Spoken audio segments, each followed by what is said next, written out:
pergunta? Tem tempo pra pergunta? Tem tempo para pergunta? Eu tenho tempo pra pergunta? Tem Tempo para Pergunta, o podcast oficial do TDC.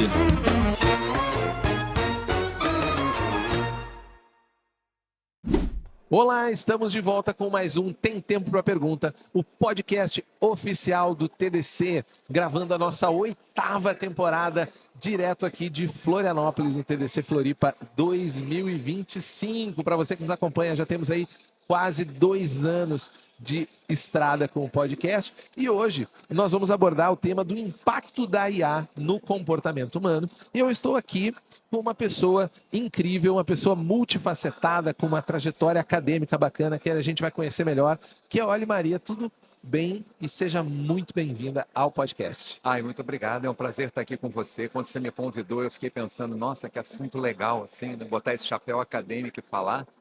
Porque normalmente eu venho para o TDC com chapéu profissional, né? Sim, então é um sim. espaço acadêmico, adorei. Bacana. Olha, é o seguinte, já é uma tradição do nosso podcast de começar ele desviando um pouco do nosso assunto, mas para conhecer um pouco mais da pessoa que está na frente da gente, porque a gente tem sempre aqui, quando num evento de tecnologia, a gente pensa assim, essa pessoa trabalha com tecnologia, já está na área já está no mercado, já está trabalhando, mas não sabe muito como é que foi a trajetória. E eu queria que você contasse um pouquinho como que foi isso na sua vida, se caiu de paraquedas, ou se é algo aspiracional que você veio, ou você foi percebendo que, olha, eu tenho que ir para lá porque é para lá que o mundo está indo. Como é que foi isso na tua trajetória? Olha, é uma coisa engraçada porque eu sou uma acadêmica e eu sei que a academia não dá dinheiro para ninguém, eu tinha que trabalhar. Tem Então, isso? Eu entrei na faculdade aos 18, nunca saí, Sim. então tenho 58. Então, assim, tenho anos e anos estudando e eu tinha que ganhar dinheiro para estudar. O boleto chegava todo Não tinha jeito, igual. ia chegar. E eu tenho uma formação pesada na área de saúde, Legal. na área do cérebro humano, e não era um lugar que eu comecei a cansar de trabalhar com esse tipo de coisa pela quantidade de sofrimento e às vezes de incompreensão que tem nesse mercado. Sim. Incompreensão que eu digo, né? Às vezes você está atendendo gratuitamente uma pessoa que tem necessidade daquilo e alguém que tem toda a condição de pagar reclama. É muito normal Sim. isso. E eu tive 2 episódios que eu não gostei na minha vida sobre isso e por ser uma acadêmica diferente, eu tenho uma facilidade muito grande de trazer o assunto acadêmico, a baila para o assunto profissional e até traduzir determinadas coisas.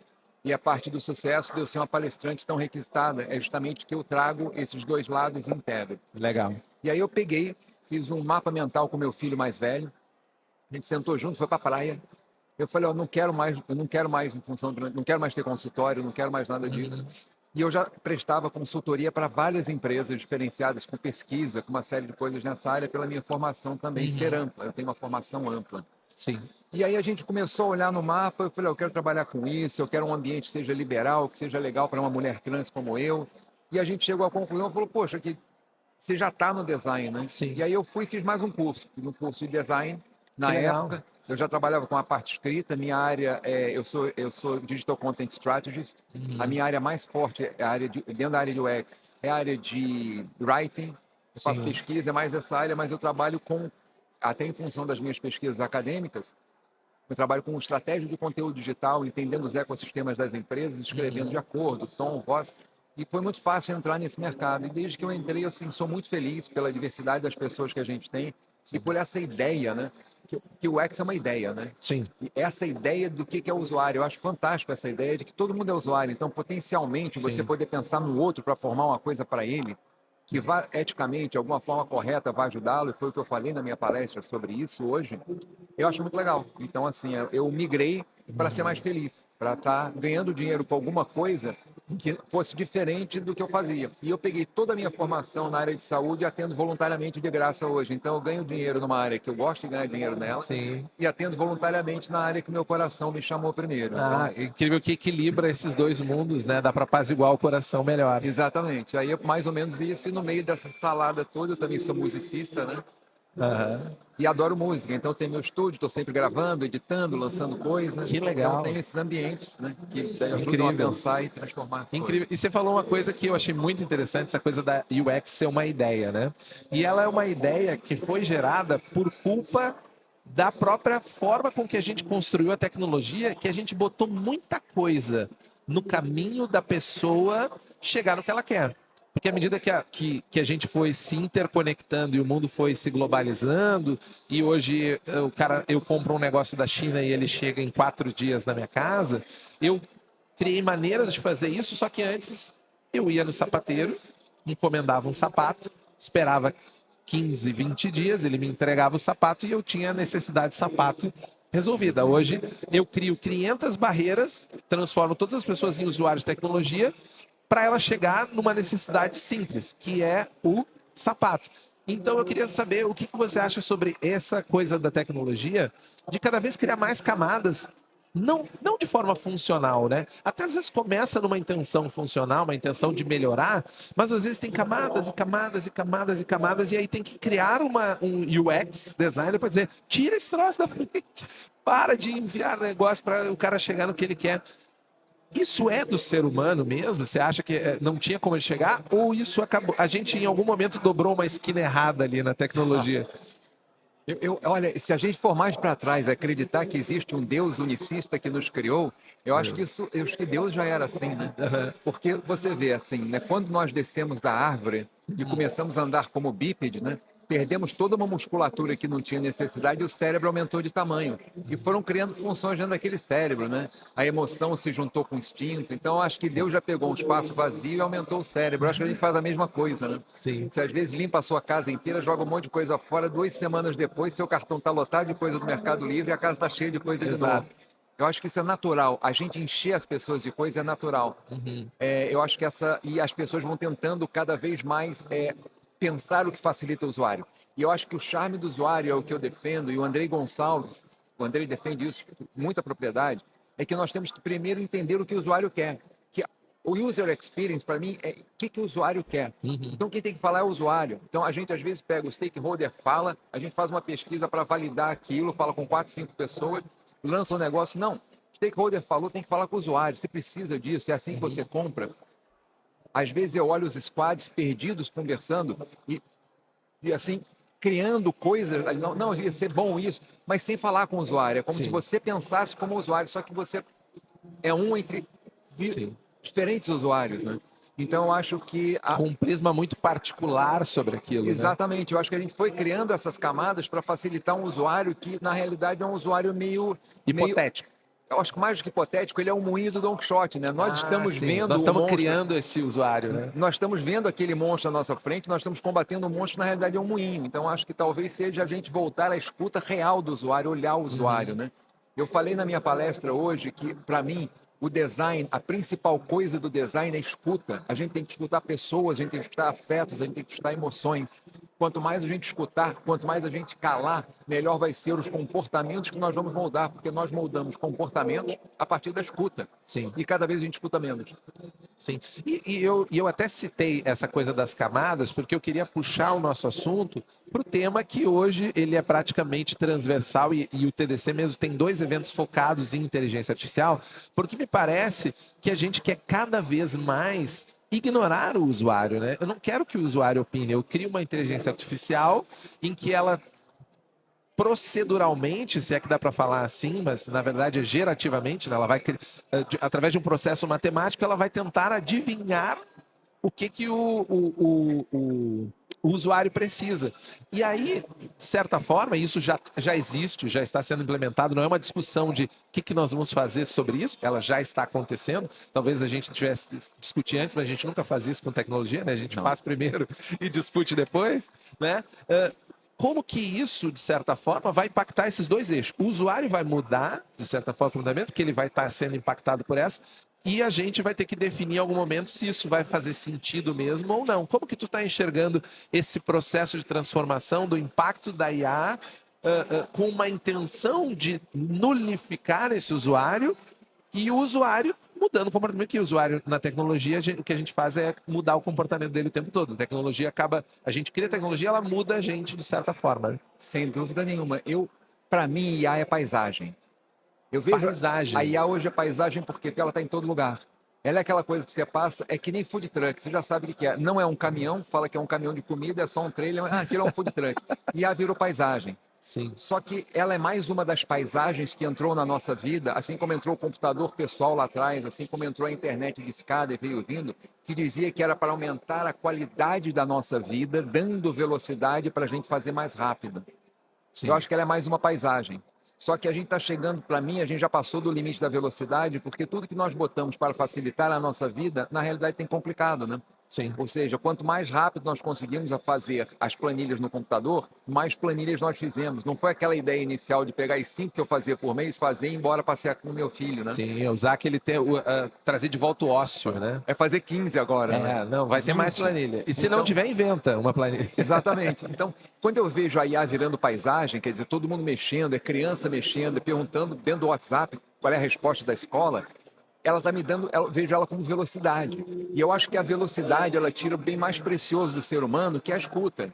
Que é poder estar ali, sabe? Aquela coisa de você estar parado, como uma foto que eu vi outro dia de um sujeito bebendo vinho na praia, sentado olhando o pôr do sol. A gente está perdendo essa capacidade por uma velocidade cada vez maior. Então, se nós temos uma velocidade de pergunta e uma velocidade de resposta, ela está acelerando a gente cada vez mais. Então, o que eu vejo é que a gente deve parar e entender aonde está o humano e onde entra a IA. Eu acho que são duas coisas que elas podem trabalhar juntas em vários aspectos, mas você não pode ter a velocidade dela e nem pode acreditar que a velocidade dela vai conformar para você a sua necessidade. Eu acho que senão a gente perde o lado humano, e o lado humano é justamente sorrir, chorar, dar o seu tempo, parar, ir almoçar, pensar, levantar. A ideia não está saindo, não estou conseguindo fechar essa tela, levanta, passeia com o gato, vai lá, troca a areinha, bebe uma água, bebe um café, volta, a coisa acontece. Aí o que a gente faz hoje? O ritmo, né? Estabelecer um ritmo talvez exatamente. não tão... Eu acho que quando você acelera o ritmo, a gente não acompanha. Então a gente está acelerando cada vez mais o ritmo, entregando para uma coisa que depende de você criar também. Porque, Claro. quer queira, quer não, a IA que nós estamos falando aqui, né? É uma Nesse IA que, momento. nesse momento, a gente está falando aqui no podcast. Eu entendo que a gente está falando de Gemini, ChatGPT, essa mais populares. As IAs que estão na mão das pessoas, que são as IAs generativas, os Large Language Models, né? Porque existem outros tipos de inteligência artificial, a gente já até abordou bastante, mas sempre pode ser que a pessoa, esse seja o primeiro podcast dela. Então, se é o seu primeiro podcast, tem muitos outros episódios falando de diferentes tipos de IA, mas aqui a gente está abordando o comportamento que está impactando a pessoa na ponta, que cotidiano, exatamente. cotidiano. Isso que era importante a gente dizer, porque às vezes a gente fala... Para fazer o recorte, né? Claro, é importante o recorte. E eu acho que nesse recorte, quando a gente fala sobre isso, a gente não pode terceirizar tudo, né? Outro dia eu vi uma pessoa que mandou uma mensagem para a empresa e ela esqueceu de tirar embaixo o prompt. Aí apareceu assim, sabe quando a IA faz para você o e-mail e embaixo ela escreve se está bom e manda outras opções? Ele esqueceu de tirar o prompt. Ou seja, as pessoas não estão... É tão rápido que a pessoa não está nem copiando direito. Sim. Então a empresa inteira recebe um negócio, depois tinha uma linhazinha embaixo, depois vinha escrito se ele queria outra opção, mais sucinto, mais compacto, aquelas ideias que ela te dá. Então acho que esse limite é que a gente tem que olhar. Até onde eu posso usar, o que eu posso usar, o que vai me fazer bem, o que eu vou crescer com ela. Sim. Porque eu acho que ela pode te dar um crescimento em várias áreas. Assim. Eu acho fantástico, por exemplo, hoje, eu como acadêmica, eu estou escrevendo um artigo, estou escrevendo alguma coisa. Eu posso ter a minha linha de raciocínio o tempo inteiro, escrever e não me preocupar do que eu estou errando e parar e revisar. Eu pego o texto inteiro para ela e falo assim, tem erro de português? Ela me manda, tem esse, eu vou e corrijo. Inconsistências de concordância, aquelas coisas que a gente só vai pegar se ler de novo, né? Se ler de novo. Então, por exemplo, uma bibliografia hoje, você tem Chicago, você tem a BNT, tem a Americana. Eu estou escrevendo para uma revista, está lá. Toda a parte de referências tem que vir no modelo Chicago. Eu pego toda a minha referência, eu dou para ela e falo, me faz o modelo Chicago, ela me entrega. Isso é legal, mas eu sei o que ela está me entregando. Sim. Eu sei o que é o modelo Chicago, eu sei o que é a BNT, eu sei o que é a referência. Isso eu acho muito legal. Tem segurança no output, né? Eu sei o que está saindo no final. Exatamente. Então, quando a gente sabe, quando a gente está usando ela com sapiência para nos ajudar dentro do nosso tempo, eu acho legal. Mas tudo que vira paisagem nesse mundo, né? Como a dona Haraway fala, grande antropóloga e bióloga, ela fala, tudo que é natural não é neutro. Então, quando a gente está naturalizando alguma coisa, ela não é neutra. Sim. Nada que é natural é neutro, né? Então a gente olha, de todos os jeitos que a gente olhar, o pessoal fala assim, nossa, a coisa mais natural do mundo é ver alguém vendendo hambúrguer, tem um cara na nossa frente. Cara, se você comer isso todo dia, a gente já viu naquele Super Size Me o que Sim, acontece. qual é o resultado E é final? natural, né? Hambúrguer com batata frita. E a criançada está comendo e os problemas Sim. estão crescendo. Então, essa naturalização da IA também tem esse lado, naturalizar hambúrguer e batata frita como jantar, né? Sim. Até ia te perguntar nesse ponto também, porque assim, a gente sabe, e vai bem nesse passo da naturalização. A tecnologia tem essa característica de a gente cria ela, a gente assume novos comportamentos, dado a capacidade que ela tem. A gente está falando, como você falou, do rádio até a inteligência artificial, ela molda a forma com que a gente se relaciona, os sistemas sociais. E eu vejo hoje, como pai, por exemplo, a diferença que faz uma criança que é impactada por uma tela, por exemplo, que era uma coisa que, né, e aí a gente pensar isso em larga escala, hoje nós somos mediados por diferentes telas o tempo todo, a gente carrega uma tela que nos dá acesso o tempo todo. Não, em certa medida, esse ser humano de amanhã, que é o de hoje, que vai se acostumar com um elemento ali, que ele pode fazer uma pergunta em linguagem natural e ele vai dar uma resposta, que hoje não tem essa crítica se ela é uma resposta boa ou ruim, ela é só uma resposta e ele pode até talvez não assumir ela 100%, mas já dá algum retorno para ele. Isso não vai mudar o comportamento das pessoas, até na forma com que ela se aprende as coisas, porque assim, tem muita gente hoje, a gente sabe, e eu falo isso muito aqui no podcast, que tem interesses envolvidos com o fato de você, interesses de capital, interesses de empresas que querem vender, e por isso elas propagandeiam muito que, não, vai ter IA na educação, vai ter IA. Mas a minha preocupação básica é como que eu estou moldando novas pessoas para lidar com o humano mediado por essa coisa nova, porque meio que já deu errado com a celular, rede social, sabe? Será que essa pessoa que vai vir não é um ser humano incapaz de voltar para trás? Tipo assim, ele não sabe mais como é que faz a conta de somar, agora ele só sabe usar a calculadora? Eu vou responder para você essa pergunta eu vou sair para vários lugares. E eu vou junto com você. Vamos junto. Então, a primeira coisa que eu te falo é que Aldous Huxley, você já viu Brave New Sim, World? Admirável Mundo Novo. Admirável. Tá Já li. acontecendo. Se Sim, você olhar sim. porque... E tem uma Eu até frase... escrevi um artigo já, desculpa te interromper, mas é porque é a mesma coisa que eu pensei, que para mim a droga é a rede social. Claro. Ela é a droga. Todo mundo pensa, não, é a pílula. Não. A droga é a informação. A informação, com certeza, porque nós já superamos a nossa capacidade de ver toda a informação que acontece, nós estamos terceirizando a forma como essa informação chega para a gente para um algoritmo, que é uma inteligência também. E nós estamos entregando até o que nós vamos escrever para essa inteligência, para outra inteligência. Isso me lembra muito aquela frase que ele tem no Brave New World, do Aldous Huxley, de quem eu sou fã absoluta, que ele fala, quanto mais você faz com que a pessoa se apaixone pela revolução, menos ela vai tentar fazer uma, porque ela vira uma ideologia. E se a gente imaginar, como você falou, Large Language Models, IA generativa, o que a gente está falando? Que ela vive da informação que ela recebe. Se nós só botarmos input para perguntar, o que eu acho é que daqui a 50, 60, 100 anos, ela talvez não consiga responder nada, né? Porque se você está passivamente perguntando, quem é que está imputando o dado para ela dar as respostas? Então a gente vai ter uma base viciada, né? Sim. Que é o que a gente nunca sabe qual é a base de dados que está aí atrás. Sim. Nenhum deles fala qual é a base, né? Aquela grande discussão. É o grande caixa preta dos grandes modelos de linguagem, né? Porque os grandes modelos de linguagem só são necessários porque sim, botou muito dinheiro lá, mesmo que a gente não saiba exatamente como que ele vai sair de lá, ele só entrou, né? E nos prometem 28 mil coisas.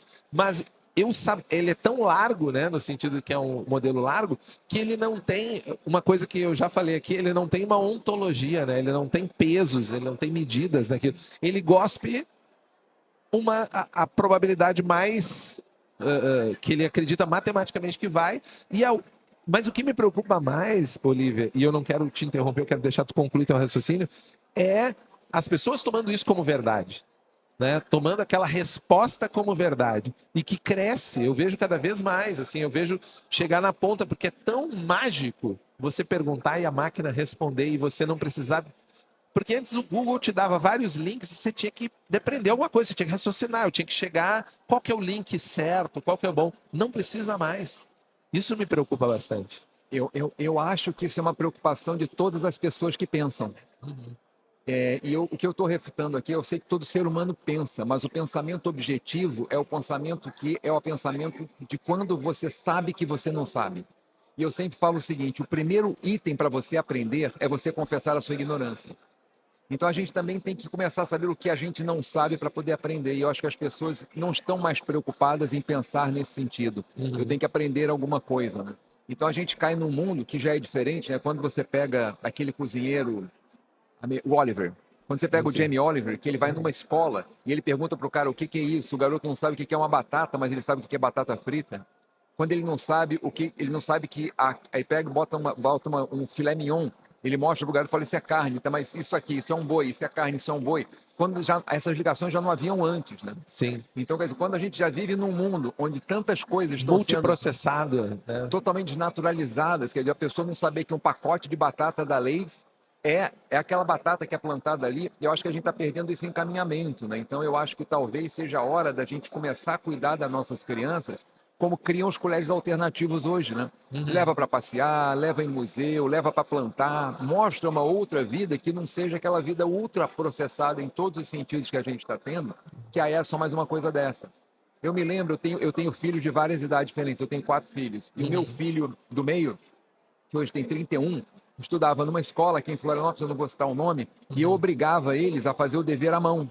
Sim. E aí ele recebeu uma nota baixa, eu fui conversar com a professora, ela falou, não, porque veio todo escrito. Ela reclamou que estava escrito. Porque Ela queria no computador. Exatamente. Eu falei, então o que você quer que meu filho faça Ctrl-C, Ctrl-V, como todos estão fazendo aqui, porque você corrige uma vez, porque o resto eles estão copiando e colando. O meu filho não, ele lê e ele escreve.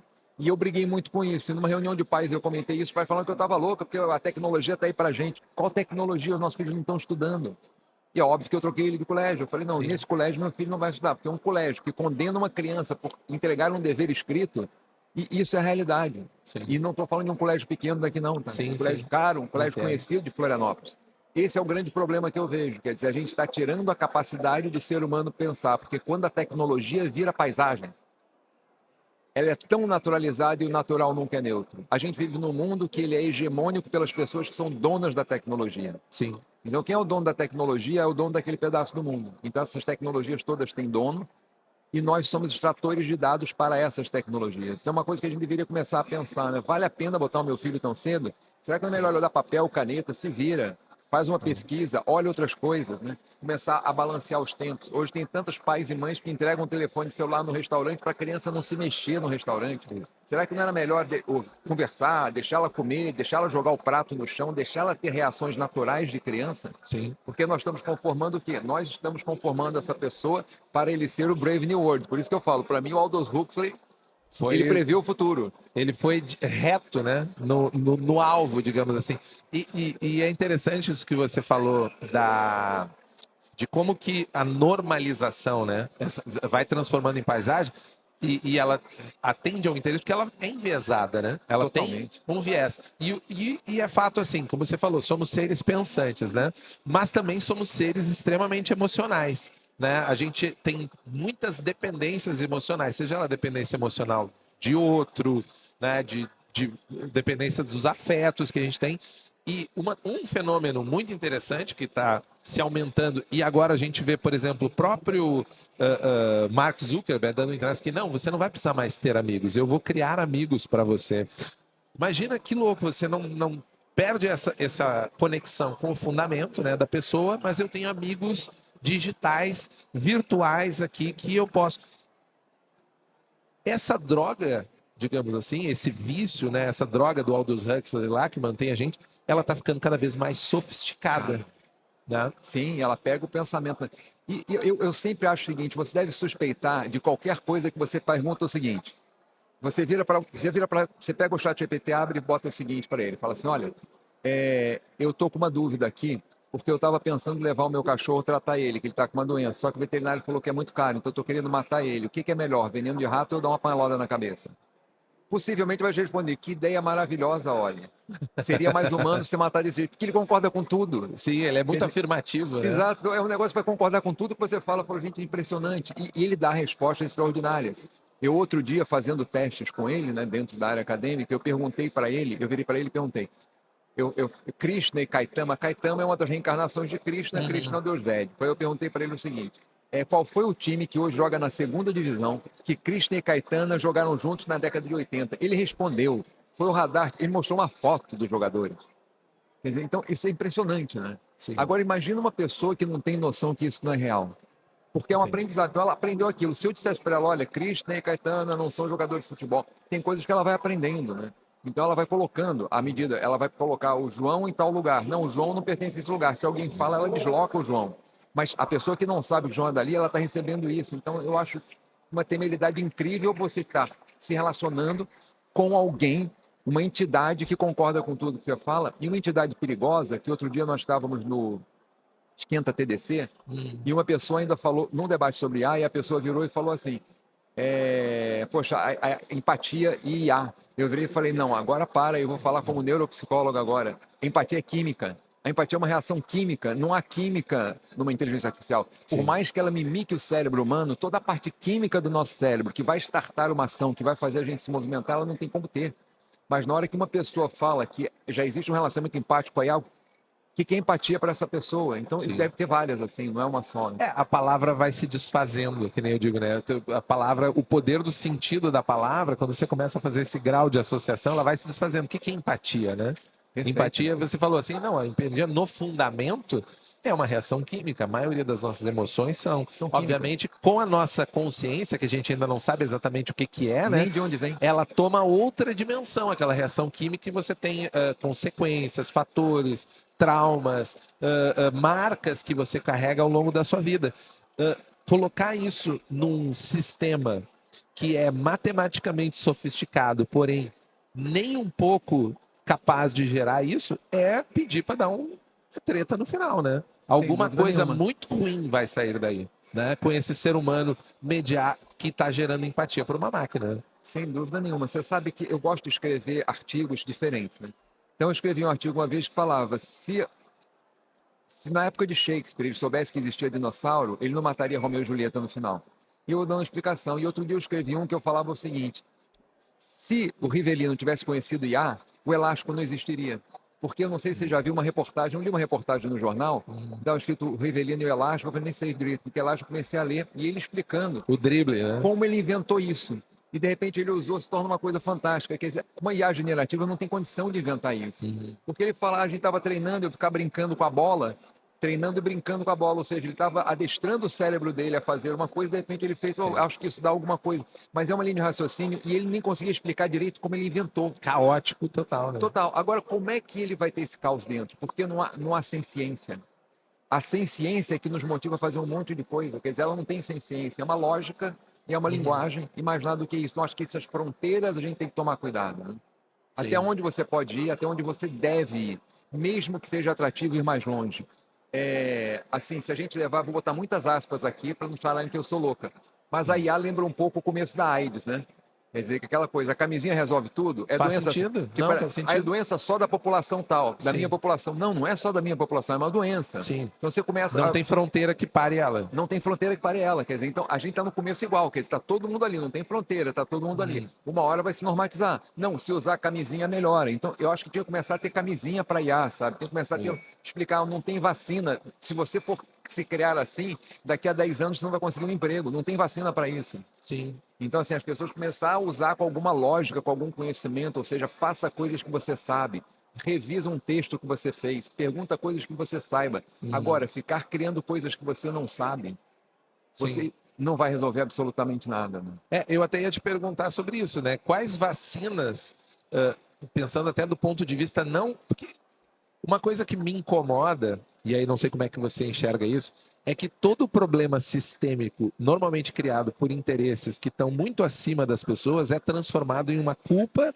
ou um problema individual. Do tipo assim, como que eu melhoro a minha saúde? Ah, você tem que comer melhor. Sim, mas a minha oferta que tem em volta de mim é só de comida ruim, é ultraprocessado, não sei o que, para eu achar uma fruta é cara, um alimento orgânico é caro, ou seja, cria-se um sistema complexo em volta de mim, pronto para me trazer um problema de longo prazo, e aí quando eu digo assim, não, mas eu não quero isso, então é problema seu, você se vire e você vai lá e resolva. Como que você acha que tem vacinas sistêmicas que a gente possa lutar por elas, né, enquanto coletivo, que não fique na mão da pessoa só de, você precisa melhorar, você precisa estudar mais, você precisa não acreditar em qualquer informação que chegue. Porque hoje, a gente estava falando agora há pouco aqui em outro episódio sobre segurança, eu falei, hoje qualquer informação que chega até você mediada por um meio eletrônico, você não pode tomar ela como verdade. Você tem que partir para dúvida. E talvez a gente tenha que colocar isso como padrão. A primeira coisa, duvide. Qualquer coisa, não interessa quem vai te mandar. Fox Mulder. Duvide. Que vacinas você acha que a gente pode trabalhar no longo prazo? Eu acho que eu não vejo diferença nenhuma de educar um filho e educar um cachorro para fazer xixi no lugar certo. Se você tem filho, você sabe disso. Sim. A gente adestra eles o tempo inteiro. Sim. Tem adestramento. Eu acho que adestrar as pessoas para os limites éticos, morais e sociais que você pode dar. E eu não estou falando da sociedade, que ela foi ético ontem, já não é ético hoje. Sim. Mas a ética e moralidade de um novo tempo. Quer dizer, coisas básicas assim. Faça só o que você sabe fazer. Aprenda antes de fazer. Não é você ficar gerando coisas que você não sabe. Não é virar um influencer do Instagram lendo material que você mandou a IA gerar sobre algo que você não sabe. É você estar dando aula como personal trainer e nunca ter estudado educação física. Eu acho que o problema é muito maior. A IA, na hora que ela vira paisagem, tem tanta gente se alimentando que o problema já vem de antes. Né? A IA ela surge num mundo que ele já é sem regras nesse sentido. Né? Entendo. Quando você pega um a garoto... IA está escalando talvez isso só, muito, né? Porque outro dia eu vi um garoto de 15, 16 anos dizendo que o sonho dele é ser milionário aos 18. Eu falo, gente... Aonde que a gente Que mundo é esse, né? E de repente fala assim, mas tem uns que já são. Quer dizer, mas qual o valor? O que ele vai virar como ser humano no futuro? O que ele vai ofertar para a sociedade? Na hora que você olha determinados cursos dizendo assim, não, faz o curso rápido comigo, que a universidade não leva a lugar nenhum. Pô, será que não leva? Nós que fizemos a universidade, a gente aprendeu a pensar. A universidade nos ensina a raciocinar dentro do nosso campo. Ela nos dá valores abertos, não é aquela coisa fechada, faz assim. Fundamentos. Exatamente. Então, eu acho que a vacina é o quê? É a gente começar a pensar que talvez várias pessoas alternativas, talvez os hippies, talvez Peter Coyote, talvez a turma que era hippie na década de 60 estava muito certa. Sim. Porque eles continuam vivendo muito bem, a maioria está bem de vida, tranquilo, levando. Isso. Então, pensar que a gente talvez tenha que ter uma contracultura e olhar essa contracultura. As pessoas que estão falando, pessoas como eu, que falam, tem limite, olha a sua escuta, a contracultura tem que começar a nascer como uma cultura também. Claro. É você ouvir, é prestar atenção o que as pessoas não estão fazendo, né? É parar de dar o celular para o seu filho na hora que chega no restaurante para ele não te incomodar. Quer dizer, tira o celular, deixa ele incomodar, deixa ele derramar. Lida com isso, faz parte da sua vida e vai fazer parte dele. Sim. Porque senão o que ele vai fazer? O filho dele, quando nascer o seu neto, ele já vai botar o celular na saída para do que parto normal. Não tenha nenhum problema. Então, quer dizer assim, eu acho que a gente tem que pensar nisso. Eu acho que a contracultura estava na hora de vir uma grande contracultura que falasse, gente, havia um mundo antes do computador, né? Não, e aí você falou um negócio, pensando no hippie, né? O hippie tinha uma coisa que eu acho que a tecnologia tem, essas novas tecnologias, essa coisa que é de ser sexy. Não no sentido sexual, mas ser atraente, porque essa coisa a possibilidade de eu virar milionário aos 18 é uma coisa atraentíssima. Eu resolvi a pessoa acha que se eu tiver 1 milhão com 18 anos, eu resolvi todos os meus problemas. Que também não é uma verdade, mas ela parte desse pressuposto para dizer assim, o que eu posso fazer? E aí vai aparecer centenas de receitas que vão oferecer para ela nesse processo. Talvez o desafio seja ser uma contracultura que seja sexy o suficiente para combater essa cultura. Ideia, né? Essa ideia, talvez é aquela questão assim, você pode ser rico em várias formas diferentes, você pode ser rico em experiência, você pode ser rico em conhecimento, você pode ser rico nas artes, você não precisa de dinheiro para ser rico, né? Então acho que determinadas independências também talvez sejam possíveis, e a contracultura ela vai trazer um valor diferente, e não há outro caminho, porque existe uma outra questão que também todo artefato técnico é artefato político. Sim. Porque ele tem uma razão de ser. Não existe nenhum artefato técnico. Ele não nasce no nada, não nasce no vácuo. Exato, tem toda uma política ali por trás dele. Então, hoje, aquilo que você falou muito bem, quando você falou assim, é um aparelho em cima do outro, ou seja, para esse celular aqui receber sinal, quer dizer... Tem uma infraestrutura absurda. Gigantesca. E essa infraestrutura tem que sobreviver e vender. Então, a gente imagina, a célula está presa na antena. O cara que vende célula, o cara que vende antena, eles estão querendo toda hora vender mais. O cara que vende internet quer vender mais. Então, é uma máquina se movendo o tempo inteiro de uma forma para que esse ecossistema seja cada vez mais complicado e se renove. Por quê? Porque senão as empresas vão falir. Sim. Então, você está sempre dentro desse sistema. Então, é um sistema muito cruel. É um sistema capitalista, é um sistema cruel. Eu acho que a IA é a ponta desse capitalismo e está dizendo para você Tipo, olha, vem, escreva o que você quiser, faça suas matérias. Sim. Se você é jornalista, vai para a praia, me diz o que é, que eu faço aqui a Sim. matéria, entrego para o jornal para você, já faço tudo. Não dá, né? Como você fala, me faz pensar, por exemplo, que é quase como uma febre, né? No sentido de que ela é só um sintoma de alguma coisa mais complexa que tá alguma coisa. Não é nem alguma coisa no sentido que eu não sei que coisa que é, a gente sabe qual é o problema complexo, mas ele é tão complexo, você falou, tão intrincado, que eu só consigo ver a febre, né? Eu só consigo ver a IA ali fazendo tudo isso que você está falando, a ponto de que, numa conversa com uma pessoa aqui, a gente estava meio que entrou num papo filosófico, dizer, cara, hoje eu quero te mandar uma palavra, eu quero te mandar uma ideia, mas aí eu peço para a IA, eu mando a palavra para a IA, ela me monta um e-mail. Aí ela monta o e-mail, eu te mando, tu pega a IA, resume o e-mail e resume, talvez não na mesma palavra, em uma outra coisa, mas não era mais fácil eu só te mandar Claro, a você... palavra. É mais complicado, né? E eu acho que assim, o que me chama a atenção nesse novo mundo onde a gente está chegando, quando a gente que ainda lê, né? Eu fico olhando, pô, 1984 está acontecendo, né? Porque o que acontecia? O que o personagem principal faz? Ele reescrevia a história do mundo, né? Sim, o Winston. O Winston ia apagando. A gente está vivendo um mundo winstoniano, porque na hora que você pergunta e ela responde sem certeza nenhuma e você acredita como verdade, eu faço um teste e eu conclamo aqui, todos que estão ouvindo, façam isso. Pega o seu chat GPT, o seu Gemini, o que você quiser. Você pega ele e escreve o seguinte: eu gostaria que você me desse 15 frases de Buda. Depois que ele te der as 15 frases, você não precisa ler. Você fala assim, olha, eu acho que tem umas aqui que não são dele. E ela vai responder para você. Sim. Você está com razão. E vai tirar isso. Se você ficar falando isso para ela, eu acho que ainda tem que não é dele, ele vai ficar se replicando o tempo inteiro. E aquela questão assim, aí você fica pensando assim, bom, pelo tempo que Buda viveu, se viveu, quer dizer, será que ele falou alguma coisa? Então, isso é que é impressionante. Então, você pode, ela se replica, e você duvidando dela, ela também duvida dela. Então, você está confiando numa pessoa que, se você duvidar dela das frases de Buda umas 10 vezes, ela vai mudando as frases. Sim. Daqui a pouco, não, ela não sabe qual é, ela já te manda mais um grupo de frases. Então, peraí, o que é isso, né? Parece a ilha, quando a gente lê a Odisseia, né? Uhum. Parece a ilha que Ulisses chega, né? Que todos os desejos são realizados e eles estão envelhecendo com as bruxas, né? Tipo, ela quer te agradar a qualquer custo. A qualquer né? custo. Então, esse é um teste fácil de você fazer. Vai lá e pede 10 frases de Buda e, olha, eu acho que alguma frase aqui não é de Buda. Ela vai mudar de ideia. Quantas vezes você perguntar, ela vai mudar de ideia. Ela não vai te dar certeza. Eu tenho certeza absoluta que o Sakyamuni falou essas 10 agora. Não tenho certeza.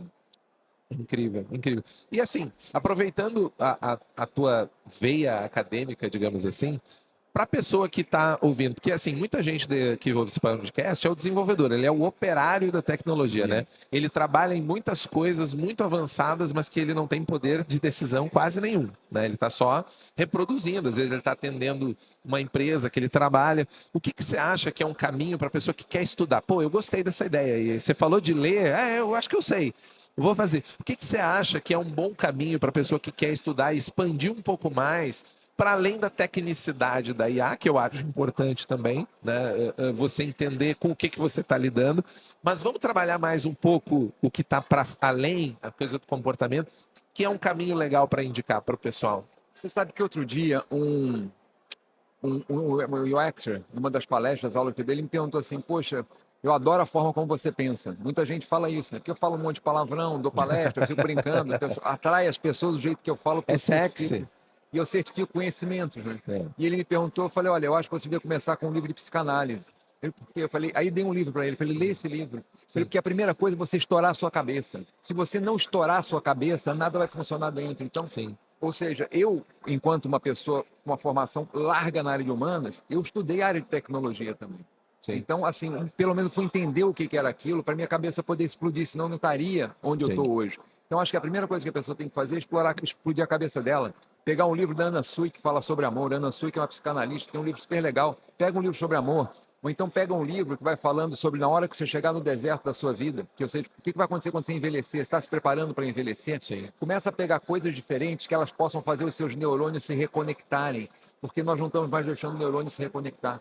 Então, uma coisa que eu aconselho, eu faço muito, eu adoro audiobook. Por quê? Eu estou na academia andando, eu não estou ouvindo podcast contando a história de por que a mulher dá nome na air fryer dela, isso não me interessa. Sim. Eu acho muito mais legal estar ouvindo um livro. Então, eu Sim. tô ali ouvindo um livro. Então, assim, na hora que você tá na ginástica, tá parado, pega um audiobook, compra, bota no ouvido. A Audible tem um monte de audiobook, você dá pra baixar, ouve ficções, pega quais são os 10 melhores livros de ficção já lançados.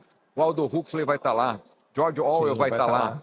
Quer dizer, vai estar A Otávia, vai Laranja estar lá. Mecânica vai estar Vai lá. estar lá, ouve isso, ouve essas pessoas que pensaram esse mundo antes, porque você vai descobrir que todas as distopias pensadas estão acontecendo. Isso. De repente pega um livro de história, descobre como foi a verdadeira história do Brasil com o Eduardo Bueno, sabe? Abre a sua cabeça, porque na hora que a gente abre a cabeça é irremediável que a gente pense. Sim. Então acho que qualquer É um livro, processo quase natural, né? É absolutamente, natural. Se eu deixar, eu já estou pensando. e você vai questionar. E o ambiente de tecnologia trabalha com a sistemática do delivery, né? Eu quero entregar coisas para você. Não pensa muito. Entrega aqui, não pensa muito. Aperta esse botão que tudo acontece, que está depois lá. E eu acho muito interessante essa dica, porque eu acho que a gente é pressionado, principalmente no mercado de trabalho, a ser muito específico, a ficar cada vez melhor com uma coisa, e aí a gente assim, não, mas eu não tenho tempo para ler ficção. Várias vezes eu já dei aula de pós-graduação, galera, o que vocês têm lido? E aí tem o passo que aquela pessoa quer impressionar, dizer, não, eu li o último livro sobre esse tema que você está falando, eu li a biografia do fulano de tal. Não, mas o que você leu de bobagem, assim? Você leu uma história em quadrinhos? Você leu um livro de ficção e tal, e as pessoas, não vou perder meu tempo. Quem dirá ler, né? Vou perder meu tempo se eu posso focar. Quando leem, porque isso está cada vez menor, né? Perfeito. Leem só sobre um tema específico que vai, como você falou, né? Vai fechando a pessoa em volta daquele tema e ela não abre mais a cognição. E ela está numa bolha, né? As bolhas que ela condena é onde ela vive, né?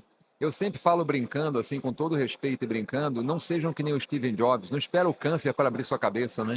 Sim. Então, abre a sua cabeça antes de uma doença chegar, abre antes de você ser demitido, abre a cabeça, olha o mundo ao seu entorno, porque você vai melhorar no que você faz, né? Isso, vai ser um profissional melhor, né? E tudo, você vai começar a entender o outro lado, né? Então, eu não consigo entender, por exemplo, com todo respeito, mas se você está hoje programando um app para a pessoa poder dar banho no cachorro, pô, vai ver um cachorro tomar banho, lê um livro de cachorro, descobre o que é uma raça de cachorro, pega uns dois, porque isso vai abrir sua cabeça para vários lados e talvez o botão que você faça seja um botão lambível, porque o cachorro pode estar com vontade de tomar banho, então você vai começar a ter.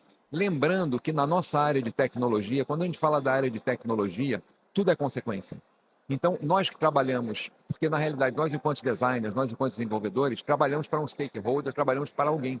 Só que esse alguém, quando nos pede algo, é uma consequência para ele. Eu sempre falo, o mundo é feito de colisões e consequências. E colisões com objetos podem ser dois carros batendo ou duas pessoas se batendo dentro de uma sala. Os seres humanos colidem e essas colidões e essas consequências acontecem por uma série de motivos que estão no meio.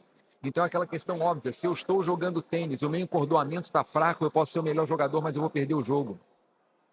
Então, assim, essas colisões acontecem com tudo. Na hora que eu estou segurando a raquete, o meu encordoamento, a bola que eu estou usando, o adversário, o dia, a qualidade do tempo. E nós estamos, e tudo é consequência. Então, esse stakeholder que está te pedindo desse jeito, ele é uma consequência. Se você ver que ele é uma consequência, mas ele é uma consequência de quê? De algo que ele pediu para um usuário, que ele acredita ser.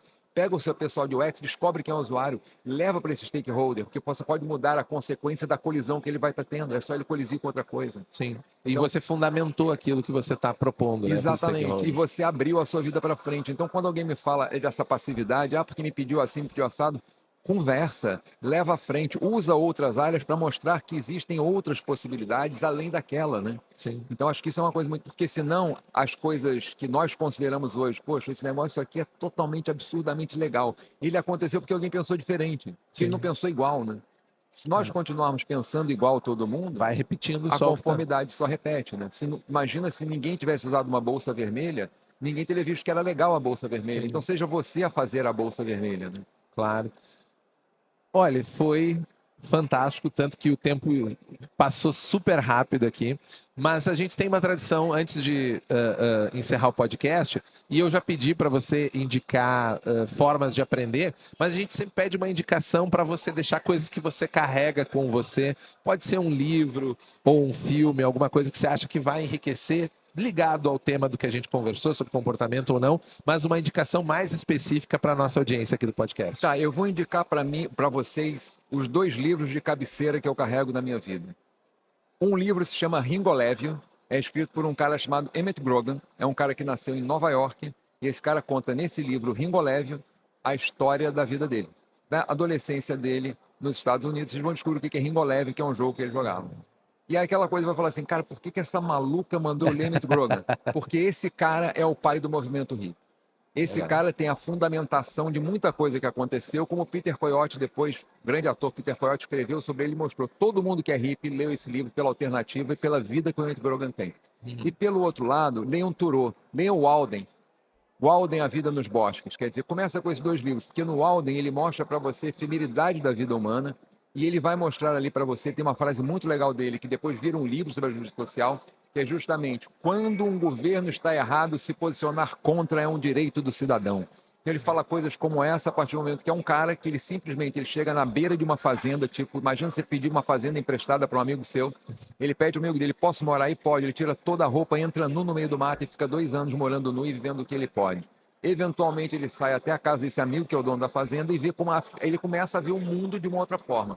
Então são 2 livros de cabeceira para mim, o Walden, A Vida nos Bosques, do Thoreau, e Ringolev, do Emmett Grogan. Seriam esses 2 livros para abrir sua cabeça para um mundo que talvez seja muito mais legal e colorido. Já vai abrir bastante, com certeza. Olha, foi um prazer enorme te Prazer enorme estar receber. com você. Muito obrigado pelo convite. Eu Adorei que agradeço. conversar. Foi incrível. A gente acho que abriu muitas janelas, portas, gavetas, e o objetivo era esse mesmo, Deixar abrir aberto. e deixar aberto. Com Não, certeza. a gente não queria fechar nada. E para a galera que gostou desse papo e quiser se conectar com você na internet, você tem algum link, rede social, se é que você participa, que a galera possa entrar em contato com você? Eu tenho o LinkedIn porque eu só tenho um Instagram e é fechado para a família. Eu não tenho Instagram público, eu uso o LinkedIn. Sim. Então no LinkedIn, Olívia com 2 L's, Olívia Maria Gonçalves, a pessoa me acha. É um prazer conversar no LinkedIn. Eu acho que a gente está aqui para isso, para conectar-se, para aprender. E se eu não aprendesse constantemente, eu não tinha entrado aos 18 anos na faculdade e não saído até agora. Eu tenho até placa de patrimônio da UFSC. Já tem para plaquinha para entrar em depreciação.